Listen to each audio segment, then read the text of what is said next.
¿Cuánto valen los sueños de un niño, una niña, un adolescente en este país? ¿Y cuál es la respuesta que la sociedad y el Estado mexicano estamos dando? Hoy nos hemos dedicado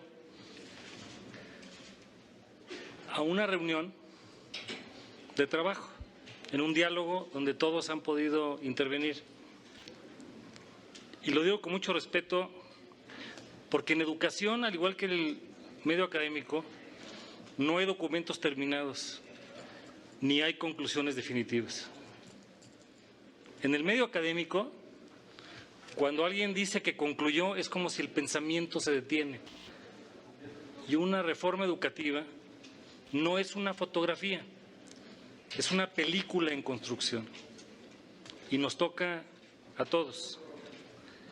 En los años de 2012 y 2013, en esta nueva vuelta hacia una reforma educativa, en donde los que trabajaron antes mucho hicieron y nos dejaron un legado, durante el diseño normativo de la reforma, en particular, el Partido de la Revolución Democrática y el PAN pugnamos porque se hiciera una revisión del modelo educativo, tema que no estaba considerado en el proyecto de origen del 10 de diciembre de 2012. Sin embargo, la educación debe de incluir a todas las personas. Hemos salvado algunas resistencias y finalmente por eso el tema que hoy nos ocupa quedó plasmado en un artículo transitorio, el 12º de la Ley General de Educación, que constituye la base de este ejercicio, lo reconoció el secretario Nuño. Y traigo esto para mención porque, a diferencia de los que algunos consideran, el modelo que hoy se presenta no es un ejercicio improvisado o coyuntural, es el alma y el corazón de la reforma educativa, es el eje motriz del autobús educativo, como metafóricamente han llamado al sistema nacional. Lamentablemente tarda 3 años, aunque nunca es tarde. Lo que dio pretexto para que algunos acusaran a que esta reforma tiene solamente ingredientes laborales y administrativos y para esparcir la percepción de que había una deuda pedagógica. Celebro que el ejercicio que hoy nos reúne comienza a saldar esa deuda. Es una segunda generación de reformas. Y también celebro y reconozco el proceso de consulta que ha emprendido la Secretaría. Este es un ejercicio inédito y es fruto de la consolidación democrática de muchos actores pasando por los poderes de la Unión. Estos documentos tuvieron 21 reuniones entre febrero y junio del 2014, 18 regionales y 3 nacionales, con 3 temas. 1, el modelo educativo; 2, el modelo de educación normal; y 3, el modelo de educación media superior. Dicho lo anterior, quiero adelantar que expondré mis comentarios en 2 segmentos. El primero, me referiré a algunos aspectos de los documentos presentados, y en el segundo, una gran preocupación como mexicano y legislador del entorno que estamos viviendo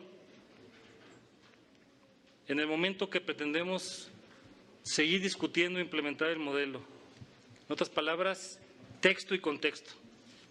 Respecto de los 3 documentos, la confección del modelo educativo requiere un proceso científico dirigido por especialistas, como lo ha señalado el senador Morón, entre otros, como es el caso de la maestra Elisa Bonilla y del equipo que ha conformado ese trabajo.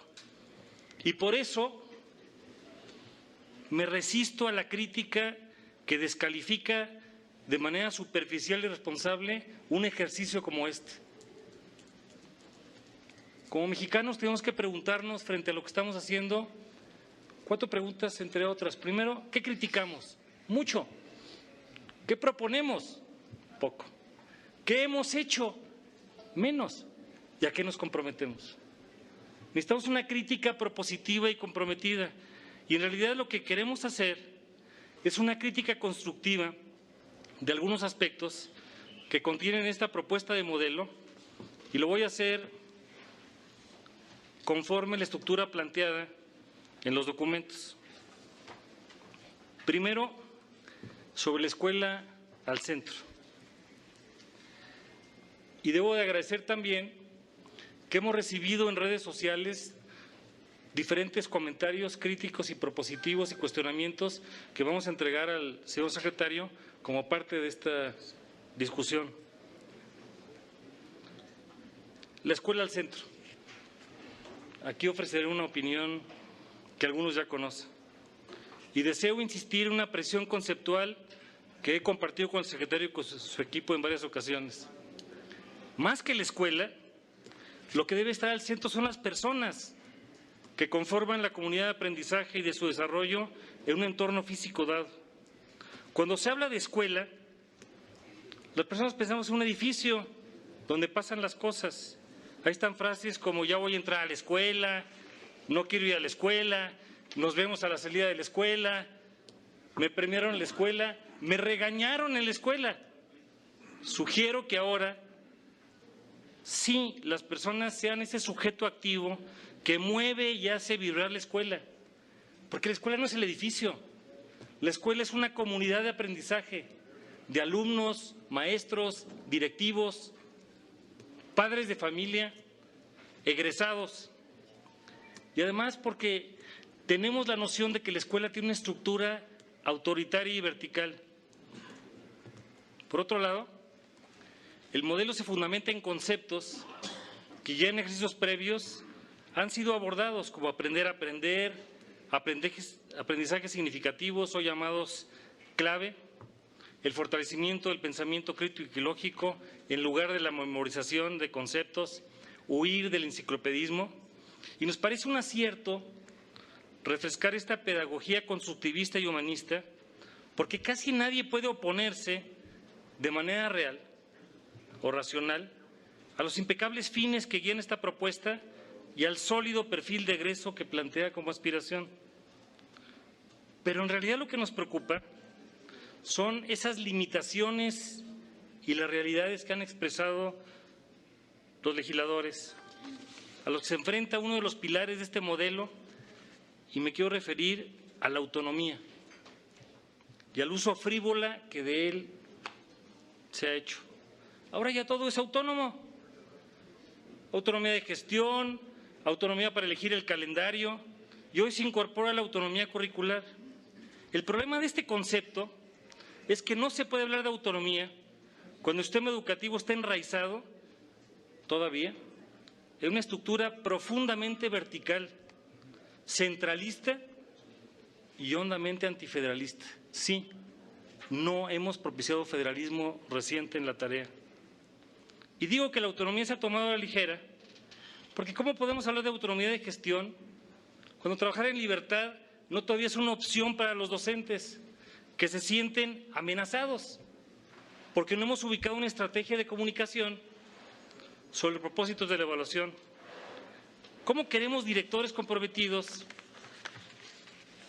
si sienten todavía la presión de algunos líderes sindicales? En las escuelas públicas, en general, perdón que lo exprese, y soy un orgulloso egresado de la escuela pública mexicana, no tenemos directores, no contratan, no sancionan, no toman decisiones de gestión todavía. El discurso está bien ubicado. Pero ¿cómo podemos hablar de autonomía cuando ahora que modificamos el calendario, y lo he vivido, hay las presiones para que se quede el calendario en 185 días en todos los casos y no en el rango de 185 a 200, porque se están haciendo una serie de acomodos en la vida de la comunidad de aprendizaje? No son escuelas, son comunidades de aprendizaje.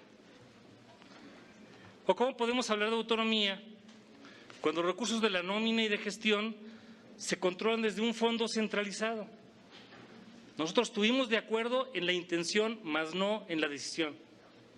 Estábamos de acuerdo, hablo en lo personal y en mi partido, en que había que revisar el uso de los recursos de los gobiernos locales. Sin embargo, y se lo dije al secretario de Hacienda, al secretario de Gobernación y al señor secretario de Chuaifet, que sean los secretarios de Finanzas los que paguen la nómina. Ha sido un error centralizar la nómina. Se debe de cambiar esto. No tenemos esa visión federalista.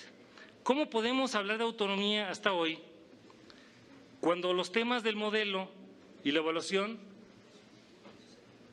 se confunden en el diálogo, donde aparentemente se habla solo con la dirigencia nacional de un sindicato, ni siquiera con sus secciones? Me parece muy bien que se lleve esto a los consejos técnicos, porque si hay un Quijote en la vida de este país, es la del maestro. Es la que nos enseñó a pensar, a sentir y a vibrar lo que debe ser México en la piel.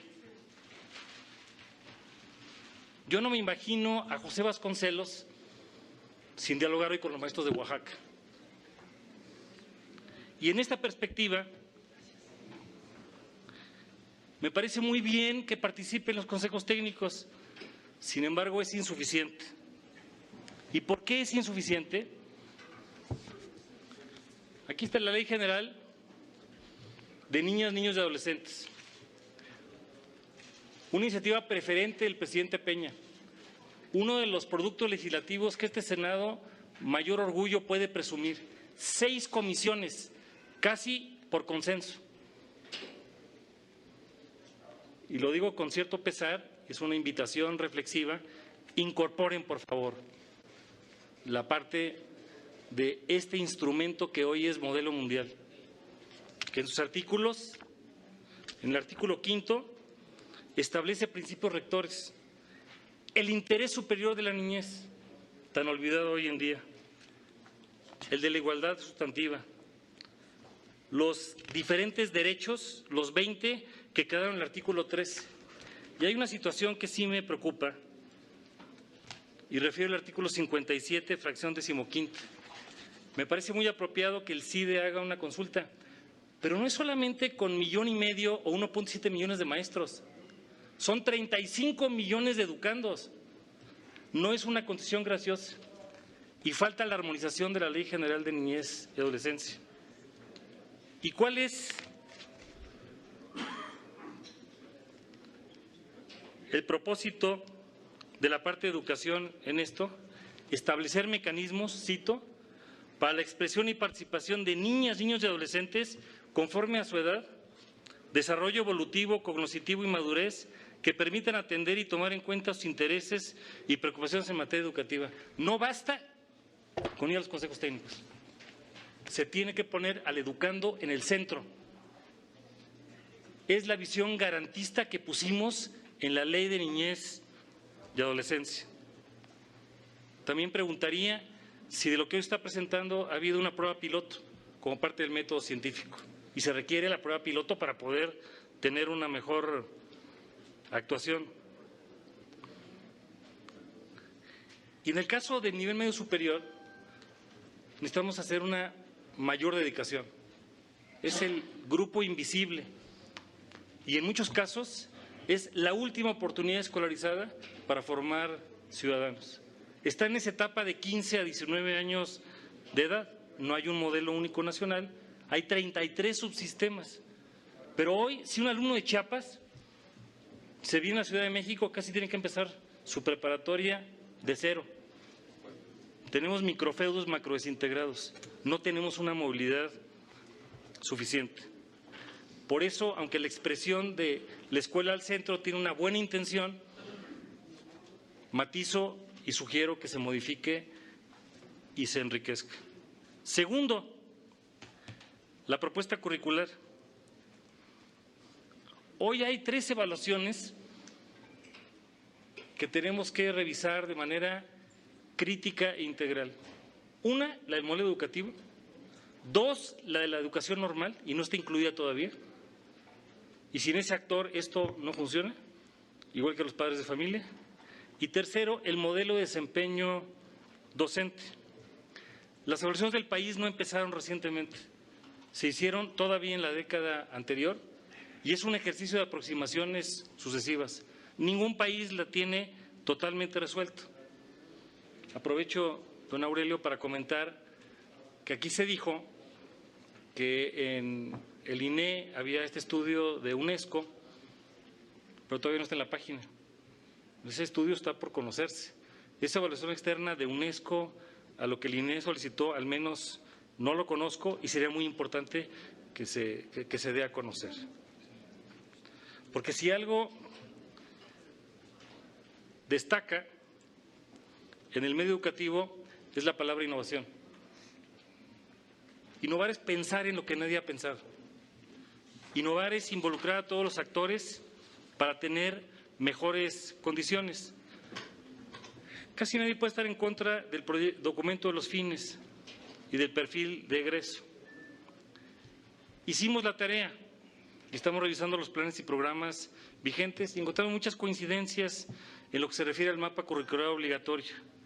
Y es que en los modelos educativos siempre han sido casi una pieza poética. El problema no es lo que se decrete, el reto ha sido la implementación. Y por eso es importante que sobre el modelo quede cada vez más claro qué vamos a hacer de manera diferente. Y aquí tengo 4 dudas. 1, ¿quién va a enseñar? 2, ¿quiénes van a aprender? 3, ¿dónde va a suceder este proceso? Y 4, ¿qué se va a evaluar? Primero, sobre los docentes. ¿Quiénes y cuándo van a formar a los maestros para implementar este modelo? ¿Cómo van a distribuir el tiempo de la clase de los maestros y cómo sus ingresos se verán impactados por los contenidos del tercer componente, la autonomía curricular? ¿Es posible que en escuelas multigrado sean los mismos maestros que ya tienen sobrecarga, quienes además darán clase de educación financiera, natación, yoga, robótica, en fin? Y aquí, con respeto lo digo, la expresión autonomía curricular es inexacta. Es una pequeñísima flexibilidad curricular. No es autonomía curricular. Porque el monopolio de los contenidos educativos, conforme a la Carta Magna, y no se ha revisado todavía, es atribución exclusiva de la Secretaría de Educación Pública en educación básica y en educación normal, que por cierto eso en ningún Estado democrático de derecho sostenible hoy en día. Es un tema pendiente para una revisión. Sobre los educandos, el centro, la razón de ser de la educación. Se está partiendo de que su manera de aprender ha cambiado radicalmente. Se está considerando los contextos diversos y sus particularidades. Voy a dar un ejemplo que me parece muy curioso. En este documento, que tiene mucha cantidad de aciertos, en la página 85 de la propuesta curricular, uno de los contenidos para el segundo y tercer ciclo de primaria en el campo formativo en lenguaje y comunicación se refiere a aprender y enseñar cómo usar WhatsApp. ¿No es una broma que se pretenda enseñar a usar WhatsApp con pizarrón y gis en mano? ¿O que se pretende enseñarlo en sitios donde la desigualdad socioeconómica excluye a quienes no hacen uso de estas tecnologías? No puede ser. WhatsApp además es una moda y no todos tienen acceso a todo esto. Pero esto no lo hago para descalificar, lo digo para subrayar que tenemos áreas de oportunidad para poder mejorar. El alumno al centro. Tercero, sobre las escuelas. Nos preguntamos si las condiciones de las escuelas de hoy son adecuadas para que se implemente el nuevo modelo. ¿Hay condiciones en escuelas de Oaxaca, Guerrero, Chiapas o Michoacán para que se ejerza la autonomía curricular? ¿Es posible elegir natación, yoga, robótica, donde ni siquiera hay agua potable o electricidad? Son retos. Cuarto, ¿cómo se va a evaluar? El sistema de evaluación debe corresponder al nuevo modelo. Y sí, se debe evaluar diferente, porque se va a enseñar y se va a aprender de manera diferente. ¿Es este modelo lo que habrá de orientar la mejora del mecanismo de evaluación y no los acuerdos con la cúpula sindical? Y lo digo con mucho respeto. La Secretaría de Educación Pública tiene una situación legal de relación laboral con la dirigencia sindical, pero no es la única relación con ellos.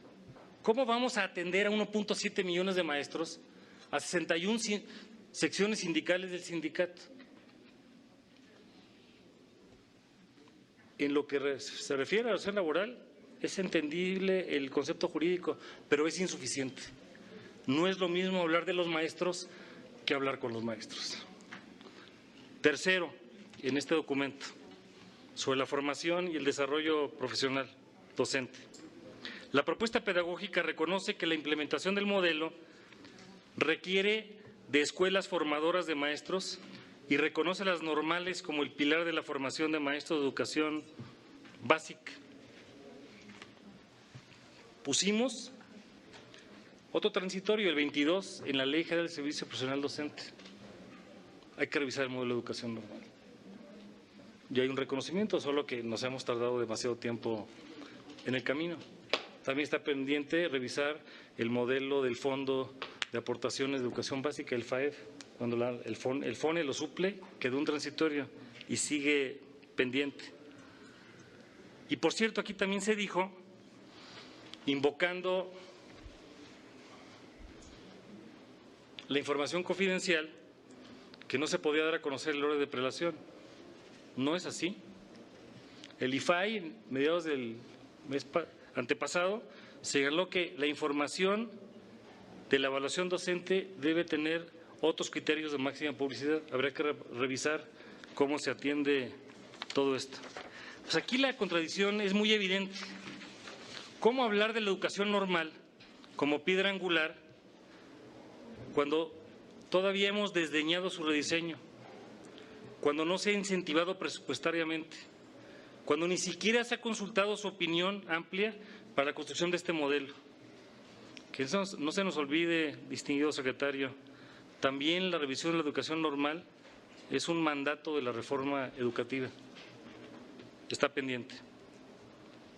Cuarto tema, la gobernanza del sistema. Aquí voy a combinar mi comentario sobre los documentos y una preocupación del momento que vivimos. El capítulo de gobernanza traza la silueta de un sistema colaborativo y sinérgico entre actores que de diferentes maneras han estado involucrados en el tema educativo. Pero este modelo, basado en el principio de que la unión hace la fuerza, está lejos de ser una realidad si no se cumplen al menos ciertas condiciones de institucionalidad. Y es que ¿cómo podemos hablar de gobernanza cooperativa, señor secretario? Primero, si en un franco atropello al federalismo se sigue llamando a los gobernadores solo para respaldar la política dictada por el centro. Y perdón que lo diga, tuve esa experiencia. Y hoy los gobernadores no tienen la misma capacidad. Necesitamos federalismo educativo. Segundo, si se sigue en ocasiones tratando a los secretarios de Educación de los estados como subordinados de la Secretaría de Educación Pública. No es el caso de todos, sin embargo, me consta de varios de ellos, por la manera del trato que se da. Tercero, si el Consejo Nacional para la Participación Social y Educación, al día de hoy, no hemos logrado consolidar con APACE y en ocasiones pareciera, sin ser su propósito, ser más un órgano de autolegitimación consultiva que de incidencia en el diseño de la política educativa. Cuarto, si la autonomía del INE sigue pensándose como una concesión graciosa y no como un mandato constitucional. Y lo digo con mucho pesar. La Secretaría de Educación Pública no acaba de entender la autonomía del INE y hemos tenido ya varios incidentes. Y todavía recientemente se anuncian cambios y la autoridad educativa es el INE. Tenemos que ajustar las cosas y no es una sobre otra. Solo que tenemos que reconocer que la autoridad educativa de mayor rango en materia de evaluación es el INE. Y esa autonomía tiene que ser como la guarda cuidadosa. Y claro, en un principio de colaboración republicana. Quinto, y voy a intentar ser respetuoso, si al Congreso de la Unión se le sigue tratando como un querer legislativo, no como un poder legislativo, al que se le mandan mensajes como los siguientes: la ley no se toca, La reforma tiene componentes de política pública y de legislación. Todo está abierto. Claro, para mejorar. Sexto, respetando el régimen laboral,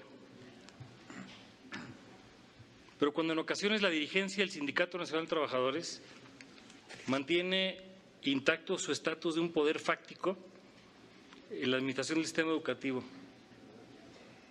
Todavía se toman decisiones que no le corresponden. El sindicato debe ser progresista, debe ser proactivo, y digo el sindicato en su conjunto. Y la ley mandata con toda claridad su misión, el estudio, el mejoramiento y la defensa de los intereses de los trabajadores.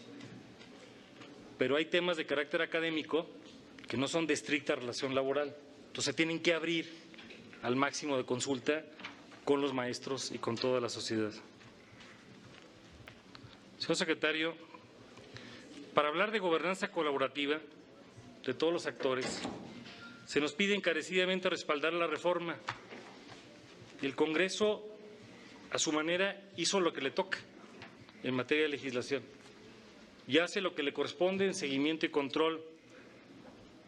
Y con uñas y dientes a los mexicanos se les llama a confiar ciegamente en sus virtudes.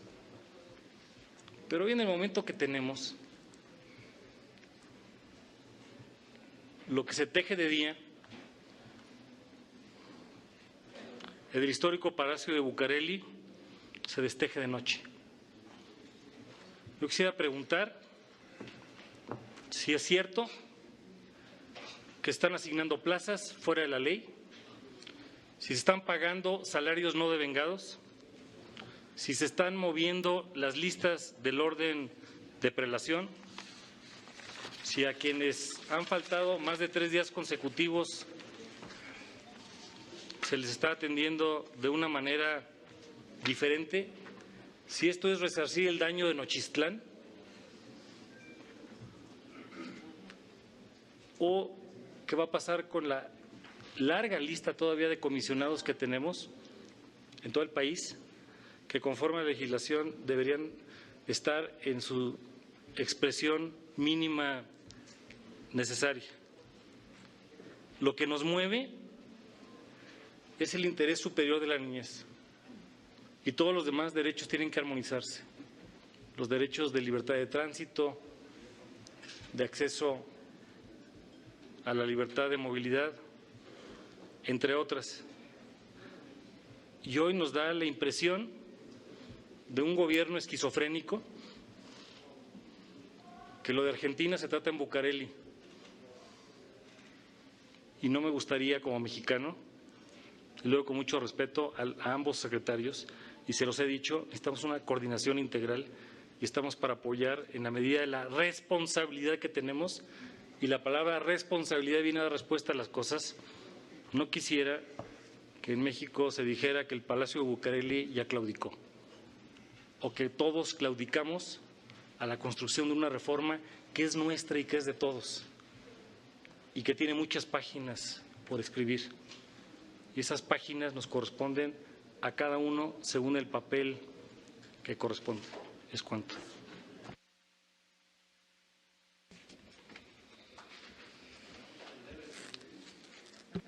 Te invité.